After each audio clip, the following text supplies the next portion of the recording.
Hi friends, good morning to all of you. जैसा कि हम लोग इससे पहले 4 पार्ट तक पढ़ चुके हैं। पार्ट ये 5 है, उसमें हम लोग इससे पहले 20 नंबर तक पेज का पढ़े हुए थे। ठीक है, अब हम लोग 21 से पढ़ेंगे। आइए स्टार्ट करते हैं। अगर कोई फर्स्ट बार वीडियो देख रहा है तो वीडियो को लाइक करना, सब्सक्राइब करना ना भूले।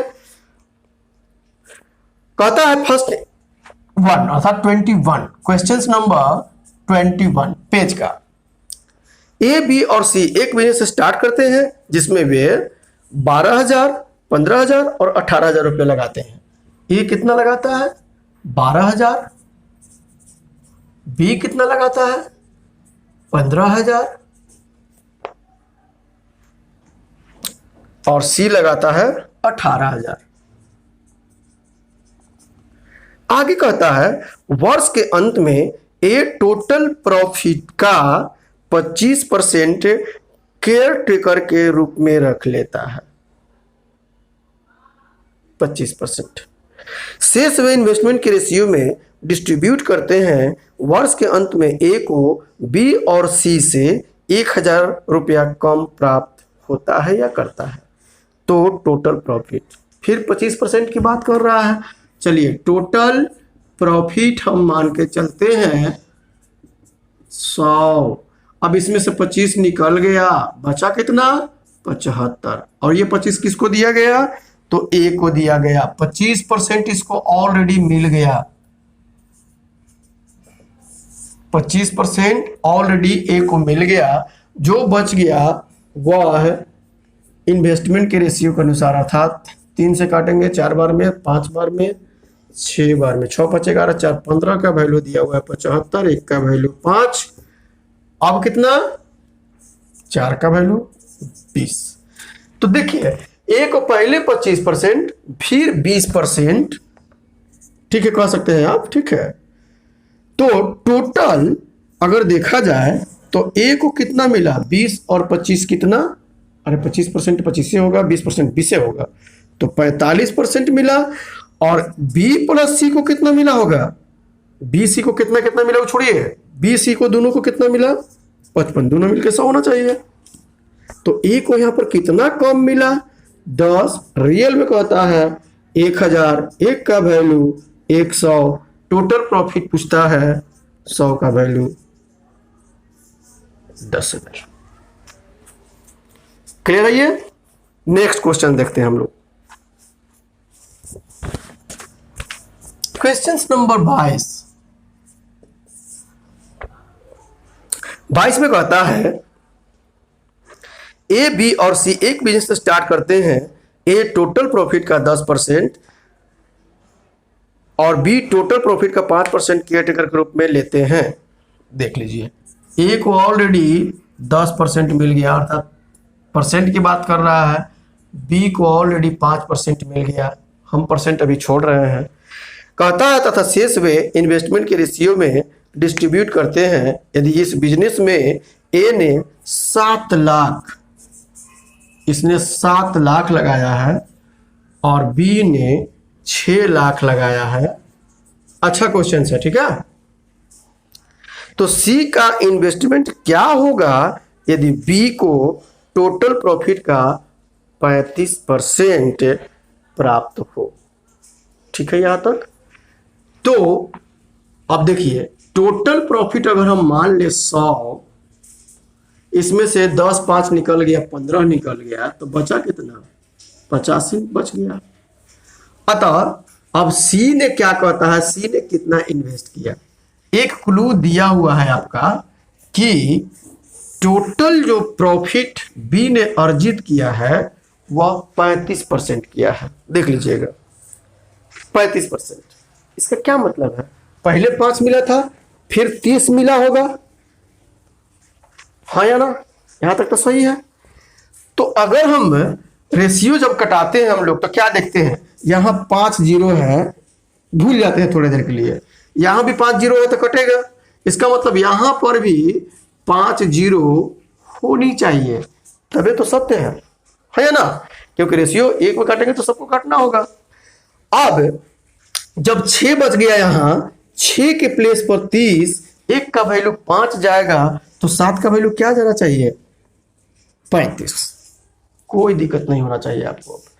अतः ए को टोटल कितना मिला देखिए तो 35 और 10 45, बी को कितना मिला 30 5 35 दिया हुआ था, दोनों मिलकर के हो गया आपका 80, सी को कितना मिला 20%, यहां 20, अर्थात 1 बराबर, जब यहां पर 6 बराबर 30 तो 1 बराबर 5, दिख रहे हैं आप लोग, तो तब तो 1 बराबर 5, तब तो हम 7 बराबर 35। अब बतलाइए यहां पर कौन सा डिजिट, हम 5 में से यहां बार बार कह रहे हैं कि 1 बराबर 5, तो इसी तरह से हम 5 पंचों का क्या कहेंगे, यहां पर क्या होना चाहिए 4 होना चाहिए, और 4 पर 5 को 0 क्या होना चाहिए 4 लाख होना चाहिए, अर्थात इन्वेस्टमेंट ऑफ सी 4 लाख। फिर से एक बार इस क्वेश्चन को समझ ले।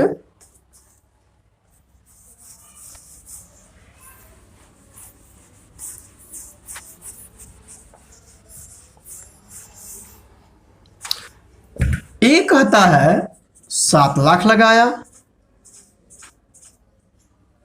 बी कहता है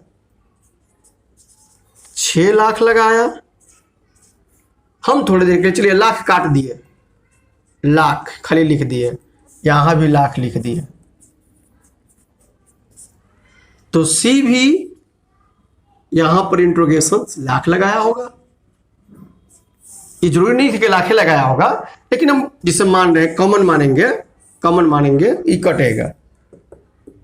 अब 10% इसको ऑलरेडी, 5% इसको ऑलरेडी, बी को कहता है टोटल 35 मिला, इसका मतलब इन्वेस्टमेंट पर 30 मिला होगा, अर्थात 6 का वैल्यू अगर 30,000 तो 1 का वैल्यू 5 तो 7 का वैल्यू 35। अब यहां पर हमको नहीं मालूम, तो इसीलिए कह रहे हैं कि जब ए को 35 और 10 45, बी को 35 तो 45 और 35 80 हुआ, जो बच गया वो किसको मिलेगा, तो सी को मिलेगा, सी को मिला 20। तो देखिए 6 में हम 5 से गुना कर रहे हैं तब आ रहा है 30, 7 में हम 5 से गुना कर रहे हैं तब आ रहा है 30, तो यहां में कितना से गुना करें क्या है 20, तो 4 ना करेंगे तभी तो 4 5 20 होगा। अतः सी ने कितना इन्वेस्ट किया 4 लाख। अब क्लियर हो गया होगा। 23 में कहता है 4 शेयरदारों के व्यापार की कुल पूंजी 4 लाख रुपया है, इसमें से आधी पूंजी ए ने लगाई और शेष आधा बी और सी ने मिलकर इक्वली लगाया। डी ने कुछ नहीं लगाया, 4 गो शेयरदार था, टोटल 4 लाख, ए ने आधा लगा दिया 2 लाख, और बी और सी इक्वली लगाया, कितना 1 लाख। अब क्या कहता है भाई, डी को व्यापार का प्रबंधक बनाया गया, इसने कुछ निवेश नहीं किया लेकिन इसको प्रबंधक बनाया गया, और सहमति हुई कि पहले डी को कुल लाभ का 10% दे दिया जाए, और बी और सी में से प्रत्येक को कुल लाभ का 5%, मतलब बी को भी 5%, सी को भी 5%। देखिए इसको भी 5% मिल गया ऑलरेडी, इसको भी 5%, और डी को तो ऑलरेडी हम लोग दे चुके हैं 10%। बताइए कितना निकल गया, अगर हम टोटल प्रॉफिट 100 मानते हैं तो 20 तो निकल गया, बचा कितना 80 बचा, क्यों 10 5 5 10। क्लियर है यहां तक। अब कहता है जो बच गया वह इन्वेस्टमेंट के रेशियो के अनुसार डिस्ट्रीब्यूट होगा, तो 2 1 3 और 1 4 का वैल्यू 80, 1 का वैल्यू 20। अब बताइए ए को कितना मिला 20 दूनी 40, बी को कितना मिला 20 और 5 25, सी को मिला भी 25, और टोटल प्रॉफिट यहां पर दिया हुआ है 12,600। 100 माने थे, अब 12,600 टोटल प्रॉफिट दिया हुआ है 12,600। अब ए का पूछेगा तो क्या नहीं निकाल सकते हैं 12,600 का, अगर ए का पूछे तो 40%, बी का पूछे 25%। क्लियर है ये। नेक्स्ट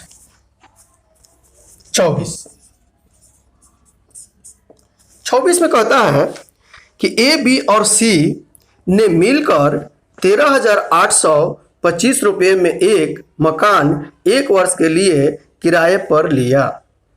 क्लियर है यहाँ तक? ये 4 मंथ तक इसमें इकट्ठे रहे, तत्पश्चात सी मकान छोड़ करके चला गया। ए बी सी कहता है 4 महीने, क्या कहता है 4 महीना इकट्ठे रहे तत्पश्चात सी चला गया, इसका मतलब 4 महीने का पैसा देगा ये। 4 से गुना करिए, 1 वर्ष के लिया गया है, 4 महीने के बाद भाग गया ये। फिर कहता है अगले 5 महीना के बाद बी, तो 4 महीना पहले रहा था बी, फिर 5 महीना रहा, ये 9 महीना का पैसा देगा। और ये तो टोटल अंत तक रहा तो 12 महीना का, तो जो इन्वेस्टमेंट वही प्रॉफिट। तो 12 9 देख लीजिएगा, 21 4 25, 25 का वैल्यू दिया हुआ है आपका 13,825, 1 का वैल्यू जिसका पूछे उसका वैल्यू। क्वेश्चन नंबर 25 में कहता है ए बी और सी मिलकर एक बिजनेस आरंभ करते हैं। ए पूरी लागत का 1/3 भाग निवेश करता है। ये आपको बुक में भी प्रॉब्लम्स मिलेगी 25 और 26। अब देखिए 1/3 भाग निवेश करता है और बी का निवेश ए और सी के कुल निवेश के बराबर है। वर्ष के अंत में 90,000। ए ने कितना लगाया? टोटल निवेश का 1/3 हम मान के चलते हैं, तीनों ने ए 3 रुपए मान लेते हैं, ए प्लस बी प्लस सी तीनों मिलकर 3 रुपया लगाया, कोई दिक्कत नहीं होनी चाहिए।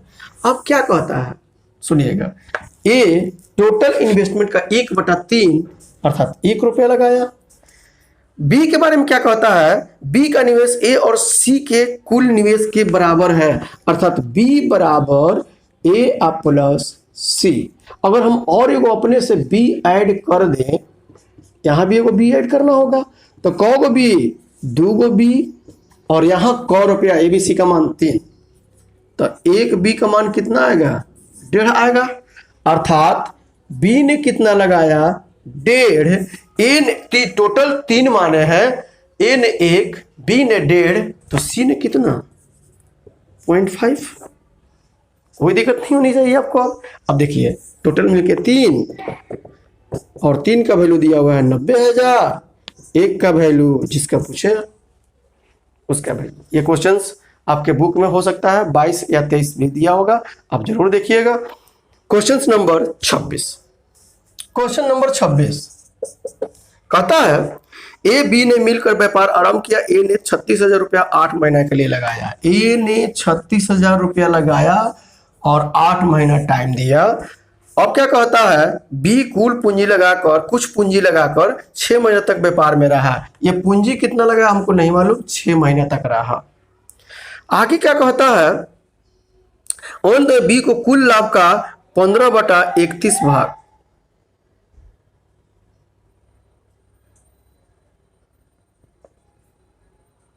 छह महीना तक क्या कहता है? बी कुछ पूंजी लगाकर 6 महीने तक व्यापार में रहा।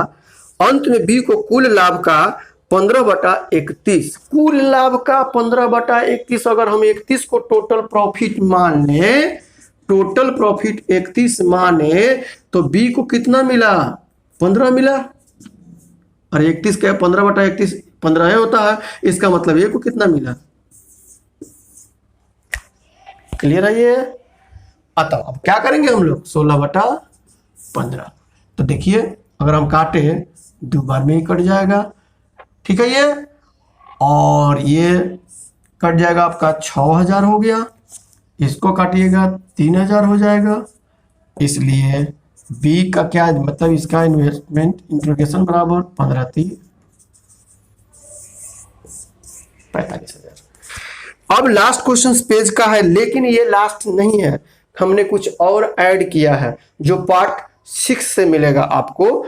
क्लियर है ये? अब आपको करना क्या है कि आर.एस. अग्रवाल का नवीन ले करके 1 से लेकर के जितना भी क्वेश्चंस दिया हुआ है सेक्शंस ए का या सेक्शंस बी, दोनों बोल रहे हैं हम, अब दोनों बन जाएगा आपसे। हाँ, कुछ कुछ क्वेश्चंस का ऑप्शंस गलत दिया हुआ है, जब हम डील करेंगे तो आप लोग मिला लीजिएगा, सही कर लीजिएगा। और क्वेश्चंस नंबर 9 नंबर जो है वो आपको टच नहीं करना है। क्यों नहीं टच करना है? क्योंकि वो क्वेश्चंस रॉन्ग है, ठीक है। आप लोग देख लीजिएगा, वैसे हम जब डील करेंगे तो बताएंगे क्यों रॉन्ग है।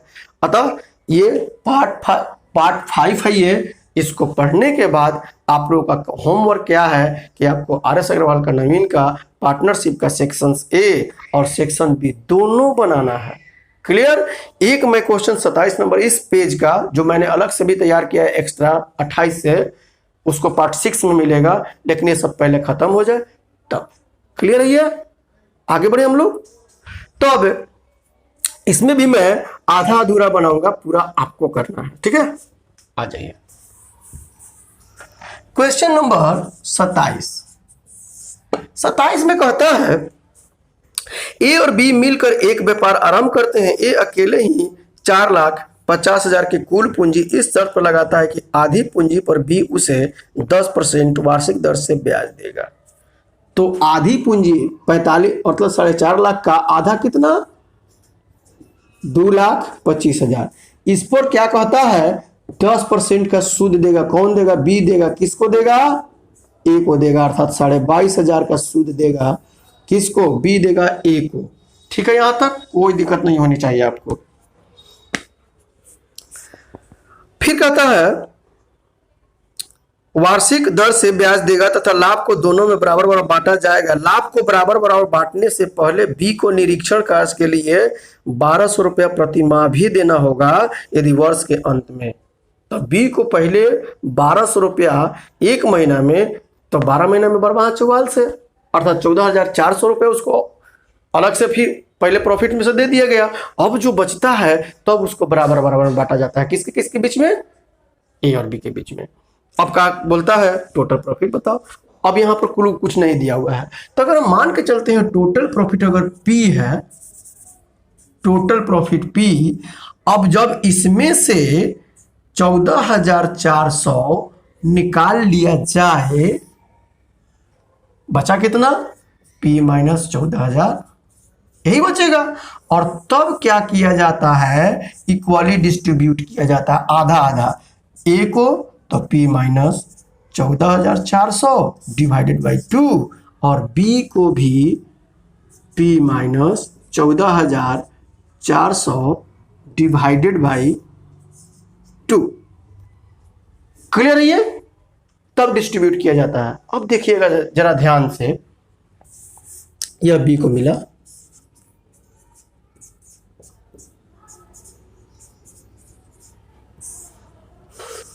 यह बी को मिला, और बी को ऑलरेडी दिया गया था कितना, 14,400 दिया गया था, रिएक्ट कर दिए। और बी फिर क्या करता है, 22,500 किसको देता है, ए को देता है। इसमें हमने क्या किया, 22,500 ऐड कर देते हैं हम।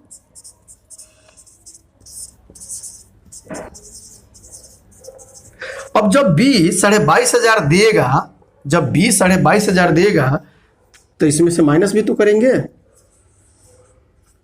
और तब क्या कहता है लास्ट में, अब कहता है, सुनिएगा ध्यान से।